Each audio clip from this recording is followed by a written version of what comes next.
Hello everybody, welcome back to my channel. My name is Darilyn and today we are going to be talking about what criteria to look for to help you decide whether or not to pay more or less for a plant. Well, let me explain. So one of the things that me and my friends talk about all the time in our plant hobby is getting a second opinion on the price on a plant, whether or not it's worth what the person's asking for, what we should counter offer, whether or not it's worth it, weighing the pros and cons. And I think that this is actually like a really good thing to talk about because the plant market is interesting. It's not really like the market for most consumer goods. And if you're not in a lot of other collecting hobbies or like secondary kind of sales markets, you're not probably as familiar with why pricing in the houseplant community is so strange. So when you're looking at a plant, especially if you're thinking that you really want to drop some cash on something and maybe, you know, splurge on something that's been on your wish list for a long time, there's different conditions and criteria that you can weigh to help you decide whether or not you should pay more or if you should pass and it's not actually worth the asking price. And sometimes these things have nothing to do with the actual specimen itself, and sometimes it is things that can kind of help you when you're looking at the plant to determine whether or not it's a good price for the actual like specimen that's being offered.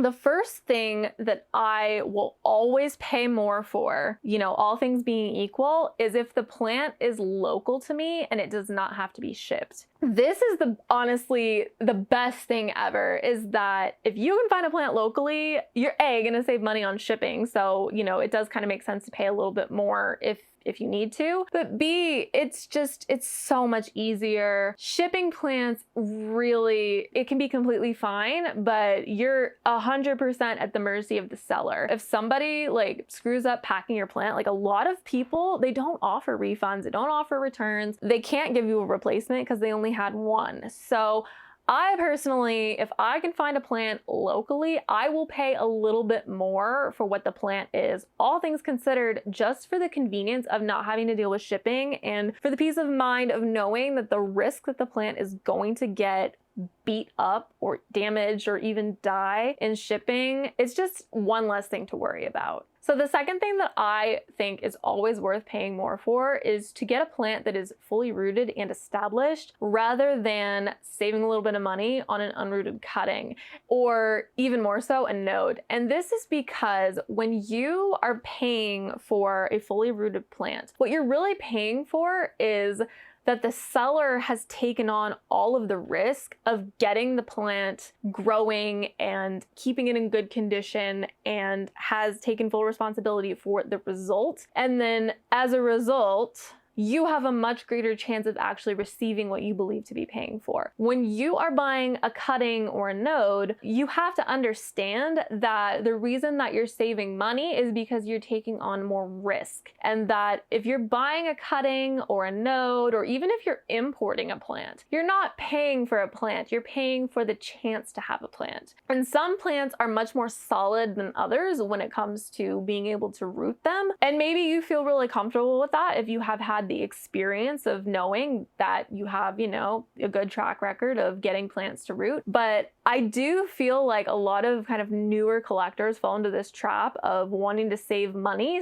So they go for the option that is like the most entry-level price possible, but usually that is going to be something like a node or a cutting where there's still a risk inherent, and those are the situations where your plant is most likely not to make it. I will level with you, when I was first getting into plant collecting, I paid a lot of money for an unrooted Albo Monstera cutting that didn't make it because I wanted to save some money and not pay for a rooted plant, but I really, really wanted an Albo, and so I ended up having to pay twice as much to get a plant that ended up surviving, and if I had spent that money up front, I would have been able to get an incredible plant. So it's definitely not worth foregoing a rooted plant if you can help it. Because at the end of the day, the exchange is you're saving a little bit of money, but I think you take on a disproportionate amount of risk for the amount of money you save. And secondly, you also kind of have to ask yourself, why is this person selling this now for less when they could sell it for more if they just waited? Is it because the likelihood of actually being able to get that higher reward isn't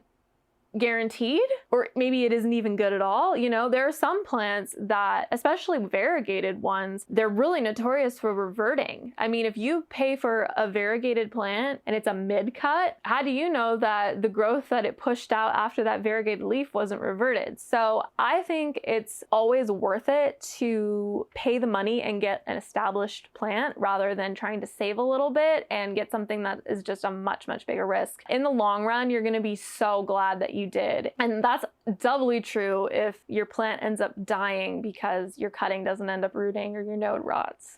Another thing that I think is always worth paying more for, and that definitely like goes hand in hand with paying for a rooted plant, is a more mature plant. That's because baby plants are just, you know, they really are finicky and they're harder to take care of. And, you know, it's not all baby plants survive to maturity, so you're already like increasing your risk on there. But almost all of the care advice that you find for plants on YouTube is not referring to baby plants. It's referring to adult plants. And so if you get a seedling or a juvenile cutting of something and you're trying to find care advice for it, following care advice that's meant to be for, you know, a fairly mature, fully rooted plant is not going to work very well for your seedling or cuttings. So unless you personally know someone or you're in like a community of support where you can ask people to help you, it's just going to be so much harder and so much more of an uphill battle trying to grow up a small plant if you don't already have a lot of experience with it. That I just think that especially when you're early on in your plant journey, it's always worth it to pay a little bit more for a little bit more mature version of the plant. So that's of course much more easily said than done. It may be that it's not possible to find a plant that really fits the criteria that makes you feel comfortable and doesn't have any red flags. And sometimes we trick ourselves into thinking that the risk is worth it because it's an investment and we'll be able to sell cuttings again and perhaps make our money back. But in reality, that always takes way, way, way, way longer than you think it's going to, even if it does work out. And in those situations, it's probably better to just practice restraint, because now we know that the houseplant market fluctuates a lot, and it's not out of the question that whatever plant you're not able to find now and is super expensive may be more widely available for a much better price in a couple of months or a year. And by then you might be over it too. You know, you might not even end up wanting it once it comes time to afford it. So that's definitely something to keep in mind, that really, really tiny plants are a huge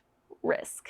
So another thing to keep in mind, especially when you are looking at variegated plants specifically, is it is always worth it to pay more for a plant that has more balanced variegation on both sides of the leaf and from the top down to the bottom than it is to buy something that has large sectoral pieces or a lot of half moons. And that is because the way that variegation works on most plants, some plants have like weird wonky variegation habits that I'm not trying to get into right now. But for the most part, if you see a plant that is putting out leaves consistently that have good variegation evenly spread over the leaf, and you also look at the stem and the striping on the stem is even around most of the stem, there's a much better chance that it's going to continue to be very stable than something that has big sectoral chunks. Eventually, depending on the growth pattern of the plant, the new growth may come out of a section that is either fully variegated or fully white.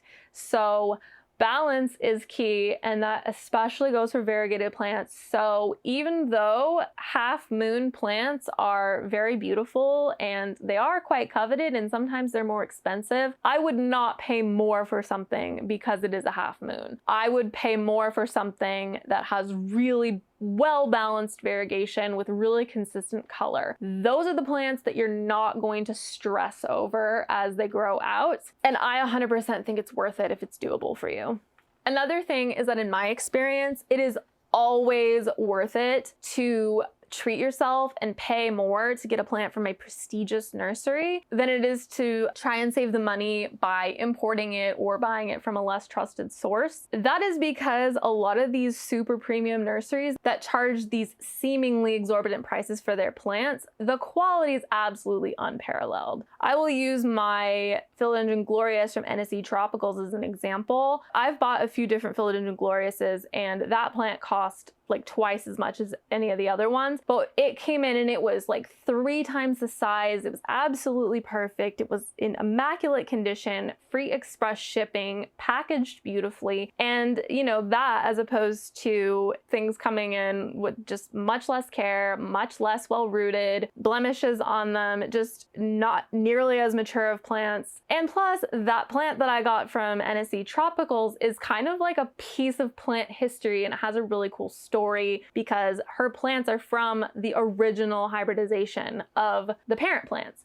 So to me, I thought that that was 100% worth it to pay more money to get a plant that is already beautiful, healthy, thriving, special, and to kind of have a little piece of plant history. I think it's always worth it to pay more for that. Once again, peace of mind that you know you have a good chance of actually ending up getting what you think you're getting. And the last thing that I think it's always worth it to pay more for, if you can, because of course, sometimes it's not possible. I think it's always worth it to pay more for the plant that you really, really want rather than buying a bunch of plants that are maybe cheaper, but that aren't really what you want. I think that that's because it's just that itch isn't satiated when you don't buy the plant that you actually want. And when you go looking for something to fulfill that desire and then it just like comes up short every time, I think that that leads to a lot of overconsumption and over collecting of houseplants. So, and obviously, you know, if the plant that you really are dying to have is a unicorn that costs thousands of dollars, like this isn't probably going to be applicable to that scenario. But if the difference is, you know, $50 or $100 or something that's a little bit more reasonable, I think it's